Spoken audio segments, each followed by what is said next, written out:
Hi everyone, I'm Cheryl and welcome to the Sewing Room channel, and this is your tip of the week.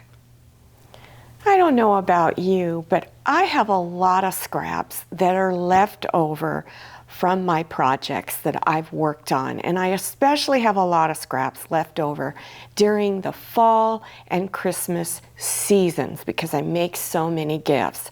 So I'm going to give you some suggestions on how you can cut these scraps up and what you can use them on. These are 2.5-inch squares, and I used 16 of them to make this pot holder. I love this style of pot holder because they're always so cheery because they have so many different prints and colors on it. So I had some small narrow strips and I took them and cut them up and then stitched them all together. First stitched each row together, then stitched the rows together here. So I went across this way and then down this way. And then I used the method where you wrap your fabric around from the back to bind the edges. So this is what's on the back, and then I have a loop on it. Now this is a pretty quick project to make. Let me show you how I recommend you go about cutting your squares. So here are some scraps that I have. They're strips, and they're not exactly the same size. And what I want to do is cut them either into, I measure this area here, see how big they are, and then I cut them up into the squares of what the size of the strips are, unless you want a specific size. So normally I would cut these in 2.5-inch squares, but I'm going to show you how I'm going to cut them into 3-inch squares. So I've stacked my fabric. Try not to stack more than 4 layers, but I've got just 2 here. So I've pulled this fabric past the 1-inch line here.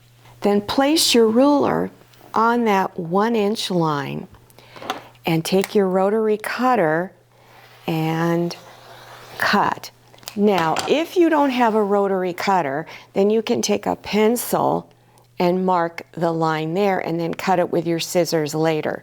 Because I want 3-inch squares, I'm now going to move my ruler over to the 3-inch line, okay, and I'm lining up that and then doing my cut.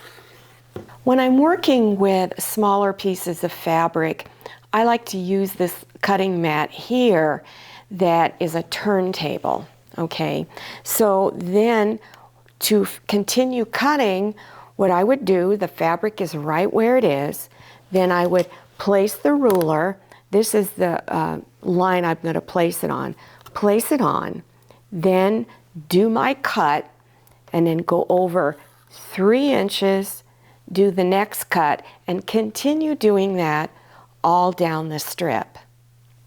Then I recommend you take those squares that you weren't using at that moment and put them in a plastic bag, a little Ziploc bag, and then mark on it the season of the year and then the size of the squares. So when you're ready to do a project, you just go and look for the size of squares that you need. So this one here, you can make pot holders out of, this was probably 4.5-inch squares here.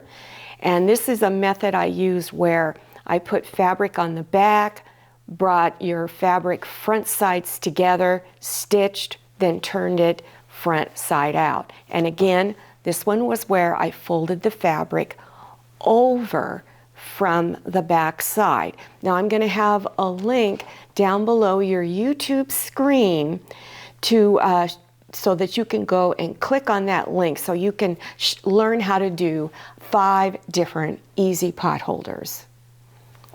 I purchased this from Walmart in their housewares department, and what it is, it's a whole set of 2 different pot holders, an oven mitt, and 2 kitchen towels.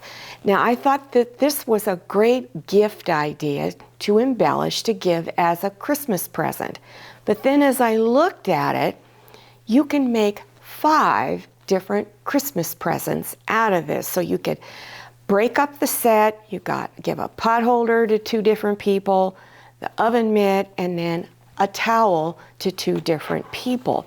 So let me give you some suggestions on how you can embellish these.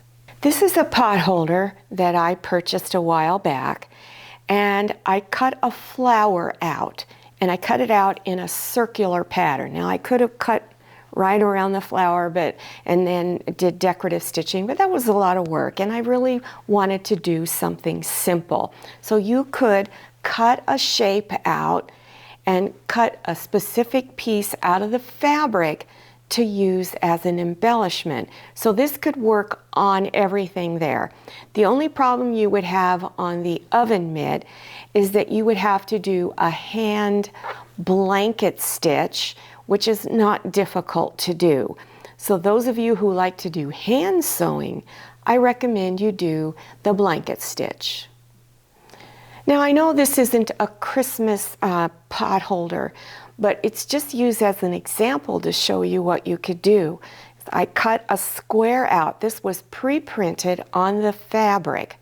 So again, you could cut something out of your fabric and then stitch it in on top of the pot holder. You could just fold the edges under of the square or cut it out in a circle and then do a decorative stitch around the edges. Or you could use this star pattern and do a Christmas star. Pick out some fabric that you feel is appropriate, and this one I did a satin stitch around the edge.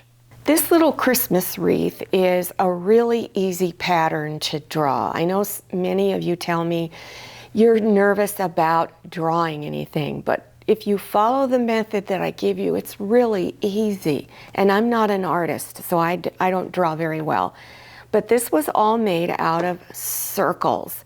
And you could make this any size. So you could make it small enough to go on your towels and also put it on the pot holders.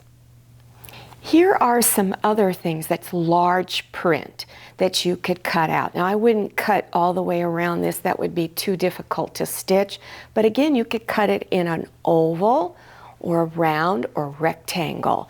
Here is another one that would look really nice in a circular pattern.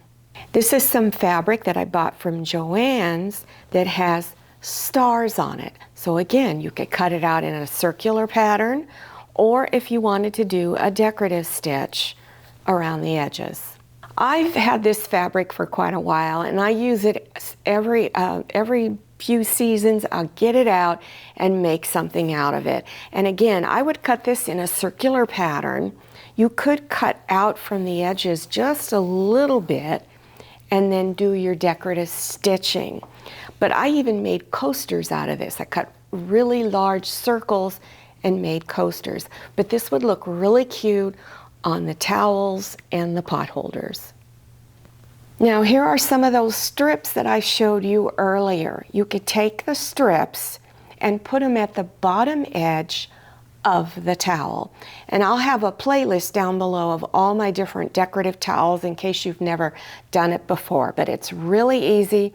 You just turn all the edges under and then stitch it and then place it at the bottom of the towel, making sure you wrap the edges around the sides. Well, I hope you enjoyed this tip of the week, and I hope I've inspired you to try some of these suggestions that I've given you. Now, the links to everything I talked about is listed below your YouTube screen in the description section. You would just scroll down until you see the words Show More, and then click on it, and that section will expand open and you will see the links. Also, don't forget to follow me on Instagram and check out my Facebook page. Thank you so much for watching. I'll see you next time, and happy sewing.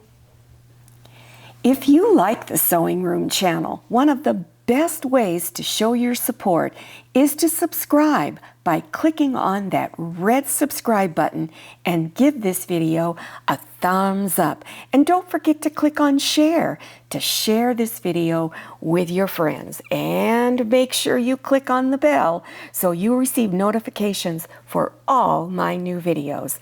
I'm Cheryl. This is Manny and this is Scotty. See you next time.